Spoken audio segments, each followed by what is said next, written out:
Kali ini saya ingin membicarakan Squid Game, sebuah seri asal Korea Selatan yang ditayangkan di Netflix. Nah, seri ini menjadi salah satu seri dari luar Amerika yang sukses di Netflix itu.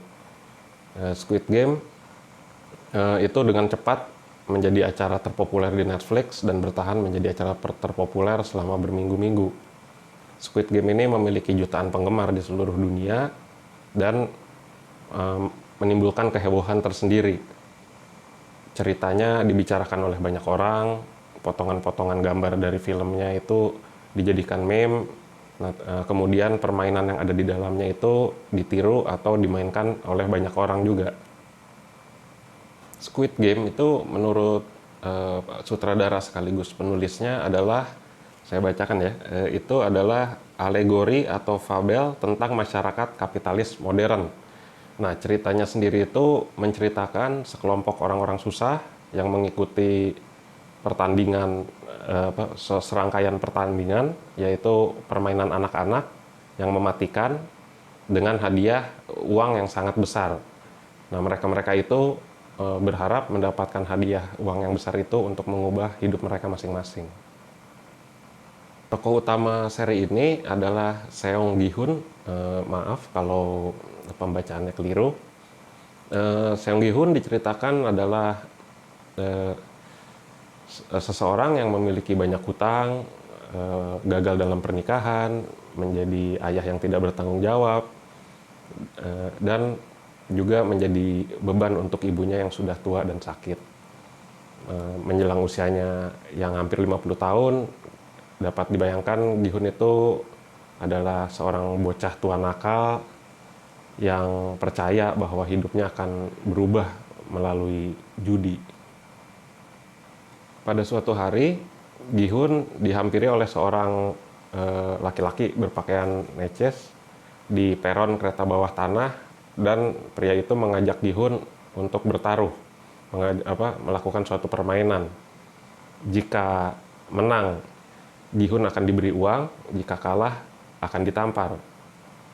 Nah, setelah bermain, yang tampaknya Gi-hun banyak ditampar sebelum berhasil mendapatkan uang, itu pria tadi memberi Gi-hun sebuah kartu yang merupakan undangan untuk mengikuti permainan yang lebih besar. Sepakat mengikuti permainan, Gi-hun dibawa ke sebuah lokasi terpencil yang tidak diketahui. Nah, di sana dia ditempatkan di sebuah asrama yang besar bersama 455 peserta lainnya. Orang-orang yang susah juga hidupnya seperti Gi-hun. Nah, di sana mereka akan bertanding dalam 6 permainan anak-anak. Nah, permainan pemungkasnya itu adalah Squid Game, yang menjadi judul dari seri ini juga. Squid Game itu seperti galasin yang dimainkan di atas lapangan, bergambar cumi-cumi gitu, seperti cumi-cumi. Nah, berbeda dengan taruhan yang Gi-hun lakukan di peron kereta bawah tanah, taruhan dari pertandingan ini sangat besar. Jika menang, peserta yang menang itu akan mendapatkan uang yang sangat besar. Nah, tapi jika kalah, peserta itu akan mati. Jadi ini taruhannya hidup atau mati gitu ya. Squid Game itu menggunakan struktur cerita yang umum digunakan. Nah, ini untuk yang belum nonton, saya kasih spoiler alert ya. Jadi dalam Squid Game tidak ada twist atau kejutan yang besar gitu ya. Jadi yang menang pertandingan ini protagonisnya.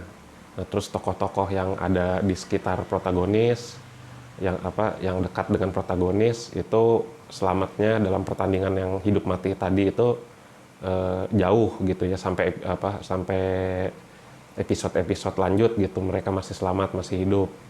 Nah, dan bahkan nih, seberapa dekat seorang tokoh dengan protagonis, dengan Gi-hun, itu menentukan seberapa jauh mereka selamatnya gitu loh. Jadi yang dekat itu selamat sampai babak-babak akhir gitu. Nah, terus yang semakin hubungannya dengan Gihun semakin jauh gitu ya, atau tidak kenal gitu ya, matinya cepat gitu. Jadi eh, struktur ceritanya sebenarnya struktur cerita yang umum digunakan, nggak ada nah, apa namanya twist atau kejutan begitu ya. Cerita yang strukturnya sudah umum digunakan itu juga gamblang gitu ya. Eh, jadi apa ceritanya tuh jelas dan mudah dimengerti. Jadi hal-hal yang ada dalam seri itu, misalnya kenapa permainan Squid Game tadi itu diadakan, itu diceritakan gitu dengan jelas dan mudah dimengerti. Nah, terus alasan setiap peserta, ini peserta apa tokoh-tokoh utama ya, setiap peserta mengikuti pertandingan itu juga diceritakan juga dengan jelas dan mudah dimengerti.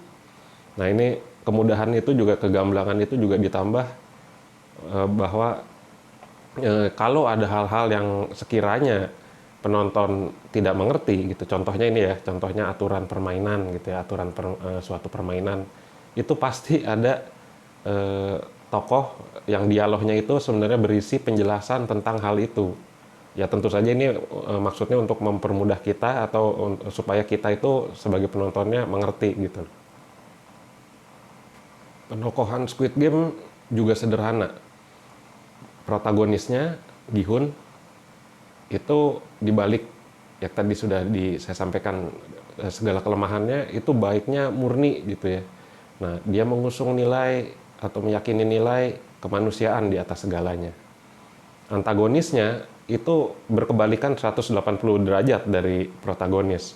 Nilai yang diusung oleh antagonisnya itu materi atau keuntungan materi di atas segalanya, bahkan kemanusiaan. Nah, tokoh-tokoh di antara protagonis di satu kutub dan antagonis di kutub yang lain itu gradasi dari yang lebih mementingkan atau mengutamakan kemanusiaan daripada keuntungan, sampai yang lebih mementingkan keuntungan material daripada kemanusiaan. Jadi dapat dikatakan Squid Game itu adalah seri yang sederhana gitu ya.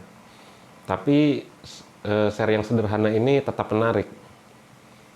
Yang pertama itu eh, cerita yang strukturnya umum digunakan itu juga gamblang, itu mendalam. Di sini maksudnya ceritanya itu menyentuh perasaan mendasar dari kita gitu, banyak orang. Nah, eh, perasaan-perasaan itu seperti kecemasan menghadapi masa depan yang tidak menentu, keinginan untuk memiliki cukup uang, juga harapan untuk bisa keluar dari kesulitan-kesulitan hidup. Demikian juga sisi horornya. Squid Game itu memang menampilkan banyak tubuh yang bergelimpangan gitu ya, terus ya darah yang memuncrat gitu juga, bahkan jeroan. Nah, tapi untuk memberikan kengerian pada kita itu Squid Game tidak mengandalkan itu semua. Nah, dia lebih mengandalkan horor psikologis gitu ya. Seperti kecemasan tadi, seperti sudah disebutkan, kecemasan akan ketidakmenentuan, kengerian berhadapan dengan kematian, juga tentu untuk kita semua kali mungkin ya, juga ketakutan atau takut miskin gitu ya. Squid Game sebenarnya mengandung banyak hal yang khas Korea Selatan ya dalam hal ini. Itu seperti ya permainan-permainan yang dipertandingkan itu, 6 pertandingan itu adalah permainan anak-anak khas Korea Selatan. Juga ada kisah tentang seorang perempuan yang membelot dari Korea Utara. Nah, tapi cerita yang mendalam tadi, yang menyentuh perasaan-perasaan mendasar dari kita gitu ya, dari perasaan-perasaan mendasar banyak orang, itu saya rasa yang membuat Squid Game mendapatkan sukses globalnya gitu. Ya tentu saja di samping banyak orang mengikuti karena Squid Game adalah menjadi sesuatu yang viral tentu saja. Tempo penyampaian cerita dan pemotongan per episode dari Squid Game itu juga sangat baik. Jadi episodenya itu kan satu episode itu kurang lebih 1 jam. Nah itu kita dibuat asyik gitu ya dengan ceritanya yang disampaikan, tapi tidak terlalu penuh gitu loh. Jadi dipotong di saat yang tepat yang memancing kita untuk melanjutkan ke episode berikutnya. Nah ini membuat Squid Game ini cocok untuk yang apa dikatakan binge watching gitu ya. Jadi ditonton terus-menerus sampai selesai satu musim gitu. Masih tentang cerita, Squid Game ini yang tadi sudah dikatakan struktur ceritanya umum digunakan dan juga ceritanya gamblang itu hadir di tengah-tengah tren seri itu penuh dengan plot twist gitu ya.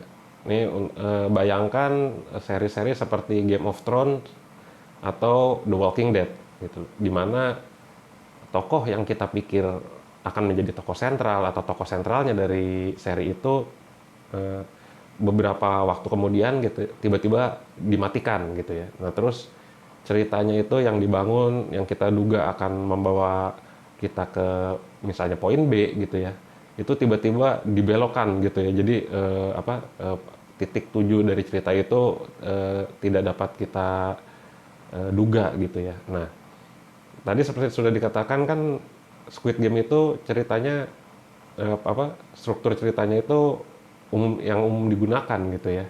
Yang menang siapa itu sudah ketahuan gitu ya. Nah terus juga gamblang gitu loh. Maksudnya gamblang nggak ada yang mendadak gitu. Yang kalau kita duga begini ya begini kejadiannya gitu. Nah menurut saya hal ini menjadi twist tersendiri di tengah tren seri yang penuh dengan plot twist.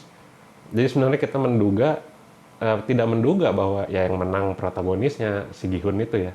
Itu karena kita sudah terbiasa dengan seri-seri model Game of Thrones atau The Walking Dead begitu. Hal lainnya, eh, meski penokohannya sederhana, itu tokoh-tokoh sentral di Squid Game itu dieksplorasi dengan baik gitu ya. Nah ini jadi dengan seiring berjalannya seri, itu sebenarnya eh, lapisan karikatur dari tokoh-tokoh sentral itu dikupas sampai kita menemukan manusia di dalamnya gitu ya, atau jati dirinya gitu. Nah ini contohnya mungkin Gihun gitu ya, protagonis dari seri ini. Nah Gihun itu di awalnya kan diceritakan pengangguran, pecundang, gila judi gitu ya.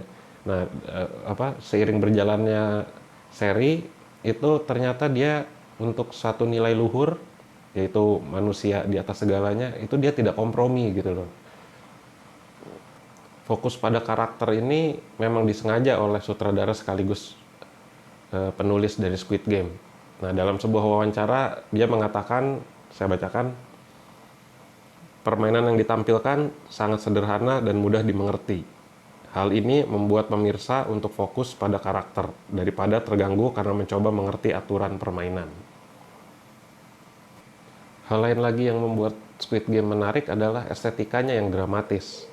Nah, estetika yang dramatis ini karena Squid Game itu seakan dibagi dua gitu ya. Dunia permainan, di mana tadi permainan-permainan anak-anak itu berlangsung, dan dunia keseharian, di mana para tokohnya itu hidup gitu ya.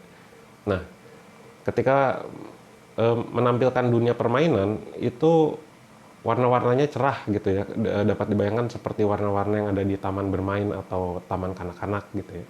Nah, itu semua halnya juga ukurannya dilebih-lebihkan gitu ya, dan juga sudut-sudut dari hal-hal yang ada di dalamnya itu memang kayak sengaja dibuat tajam gitu ya, itu seperti pixel dalam video game gitu. Nah, sedangkan dunia keseharian di mana para tokoh itu hidup gitu ya, itu digambarkannya suram keabu-abuan gitu loh. Nah, dalam kaitannya dengan cerita yang ingin disampaikan Squid Game, jadi ketika seorang peserta itu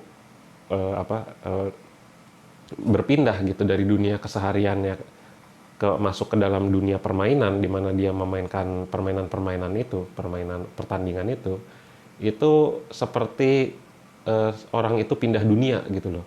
Dari dunia orang dewasa yang kelam gitu ya, itu berpindah ke dunia anak-anak yang lebih murni gitu.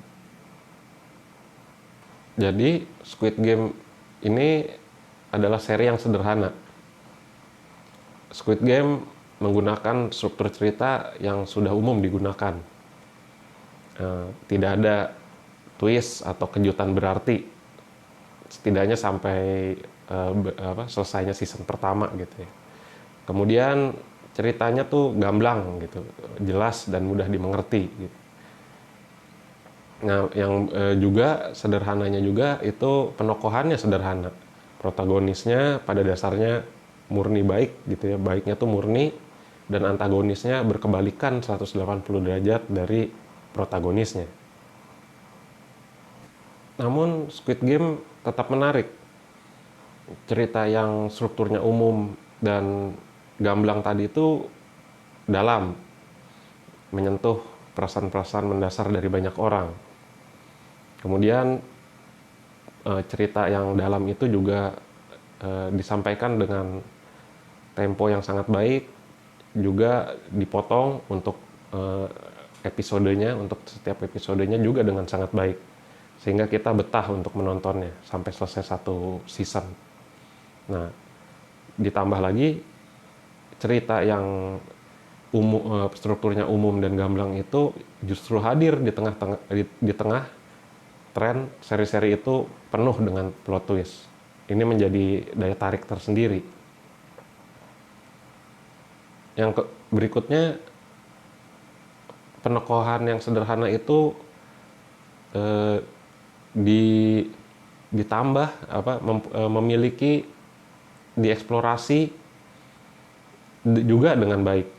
Jadi setiap tokohnya itu, ini terutama tokoh-tokoh utama ya, setiap tokohnya itu dieksplorasi gitu ya. Jadi seperti tadi sudah dikatakan, itu dikupas gitu ya, seiring berjalannya seri dikupas gitu dari tokoh-tokoh yang karikatur gitu, konyol dalam konteks Gi-hun gitu, konyol, itu sampai kita menemukan jati dirinya gitu loh. Ternyata dia orang yang betul-betul percaya dengan kemanusiaan. Nah, ditambah lagi yang menambah daya tarik dari seri ini adalah estetikanya yang dramatis itu mendukung cerita yang ingin disampaikan, terutama bagian dari bahwa perbedaan antara dunia permainan dengan dunia keseharian di mana para tokohnya tinggal.